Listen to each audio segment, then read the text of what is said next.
له هرمنا تطلع بدي تكمل يكاد كمل ورم ما هو تجج إنيم ما هو تجج أكاسب بولتنا كده ركضه وان كنا كمتانكو حاسون تر ورجند كنا غوتو نما محمد كمل أكارم بولتنا دوخدم بيخان إجتي ولا جبيسون سينا نمما خيتتي أمانتي تينيتي قبصو خيتتي وني قبصو رمو ولتمتي إجتي جبيسون أبو دايتشو أكثر ربنا باسه أوارث الكافة كمان غانجنة أنين تكا مقالة بركضو دقيم بينه لبو باسو دا أسي هرمايا بات دقيه سبوما نما بيخون سبوان در نما تولين ربين أبلي سبكيونا قده أسي مو خنين دينه جيالا مفا ويا خمسة سنين أسي بولتنا بيجو الحمد لله يا ربي فقالني هاجو ونجين وبوي خنافي أرمما ويتعتي قرته سونة تنافي ربي قالني هاجو رب ماتو تنالي فيدا ربي قالني هاجو أكسرت ربي فأنا بقول هذا قدامنا خيسا نخاية يشود بدرين مداران قورين تكاسني كبا bakki ilmaan Oromoo wareegaman itti awwaalaman kabajaa dhabuun isa laaleessiti. Gaaf tokko ammoo bakki tun kabajaa akka harkattu godhuudhaaf karoora qaba.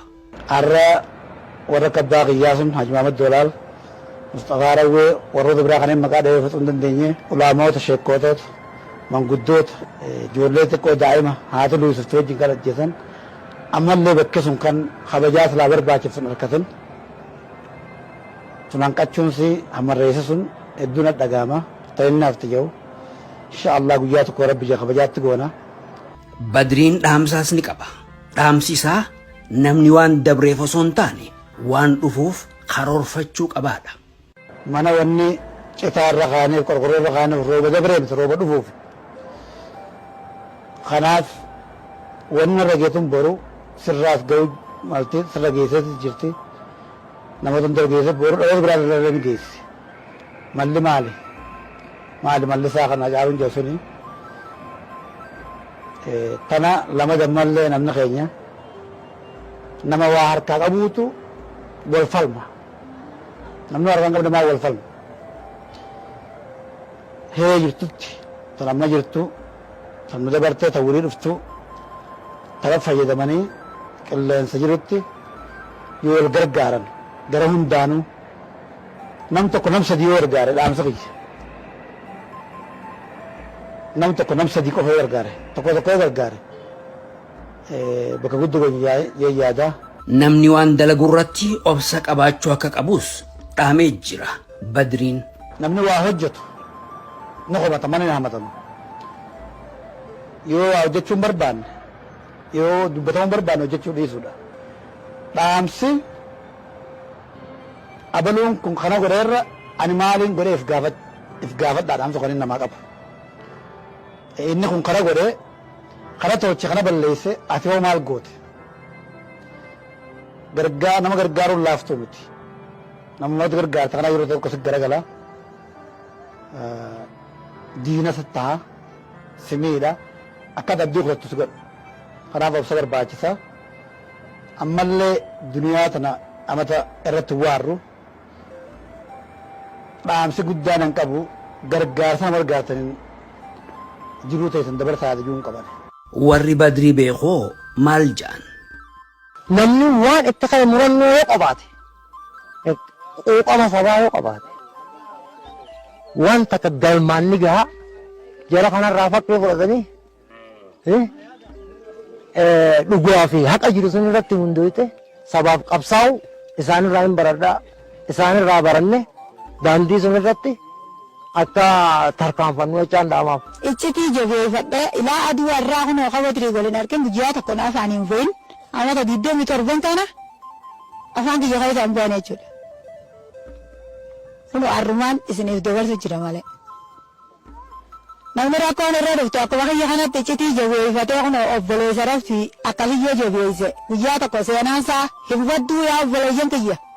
Waliin dabarsu barbaadu kada amsaatitti namoota akkanaa kana argachuun carraa gaarii waan ta'eef nama akkasaa kana baay'isee hawaasa kana keessaayis akka oomishamu gorsaa fi du'aayiidhaanis namni keenya tumsa addaa goonee akkaanii fi waan guddoo gara naannuma keenya kana gargaaruudhaaf wantoota tokko tokko rakkoo keessaa nu baasuu qofa osoo hin ta'in akka biyyaatitti akka Itoophiyaatitti rakkataa isaa wajjin qindaa'ee rakkoo keessaa baasuu fi uummata keenya dhaabbatee mirgi sabummaa dhiibbaa yoonii biliftallee falmachuu akka dandeenyutti namoota adda addaa kan akkasaa kana du'aayiidhaa fi carraaqii addaatiin cinaa dhaabbannee as baafnee walii wajjin hiriirsinee biyyittii sana cinaa akka dhaabbatan akka taasifnu dhaamsate barsuu barbaade. Akkuma inni jiruun nu fakkaataa jechuudha.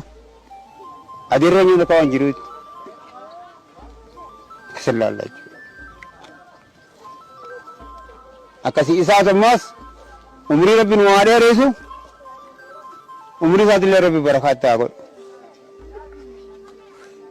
Akkuma rabbiin gartee akka inni yaade kanatti rabbiin yaada rabbi isaa haa baasu.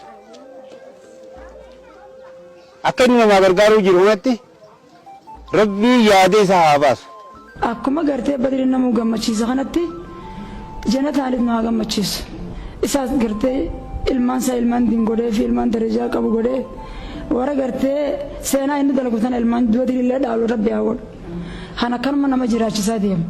Kan akkanumatti gartee maayyinummaa nurraa baasaa jiru. Rabbi haa godhu. Ilmaan nafii ilmaan diin rabbi haa godhuuf.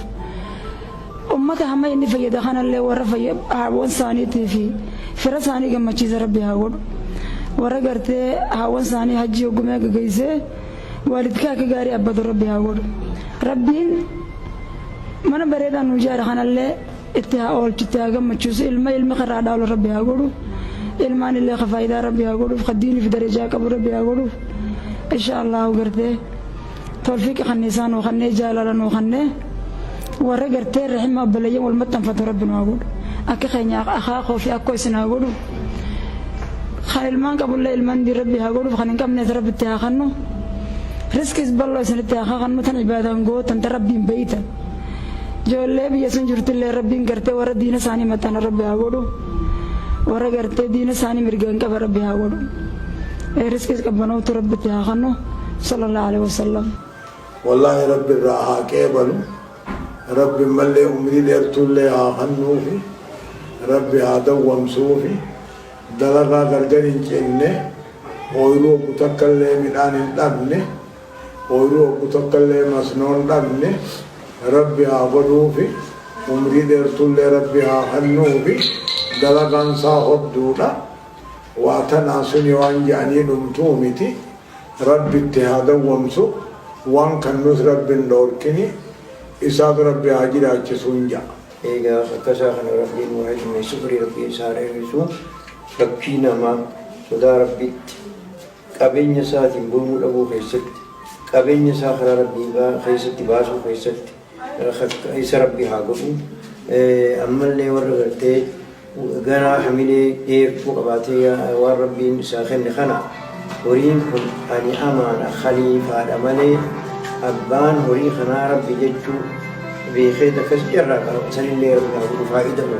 Horii isaa keessatti barakaa rabbi haa kaa'uufi warra isaa keessatti barakaa rabbi haa kaa'uufi haasida isaa rabbi haa dhabamsiisu fuulee bishaan buute haasida isaa rabbi haa godhu.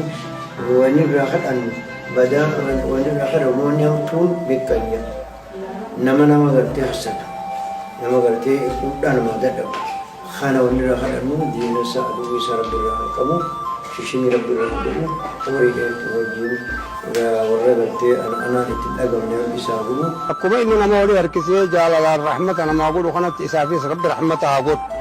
Nutillee gartee wal beeynee rahmata rabbiin nu godhee takkummaa Oromoo tana rabbi fiinxanuu haa baasu. Takkummaa Oromoo tana rabbi fiinxanuu haa baasu. اللهم إنا نسألك خير المسألة وخير الدعاء وخير النجاح وخير العلم وخير العمل وخير الثواب وخير الحياة وخير الممات وأسألك العلا من الجنة. اللهم إنا نسألك موجبات رحمتك وعزائم مغفرتك والسلامة من كل اسم والغنيمة من كل بر والفوز بالجنة والنجاة من النار. صلى الله على نبينا محمد وعلى آله وصحبه وسلم بحق سبحان ربك.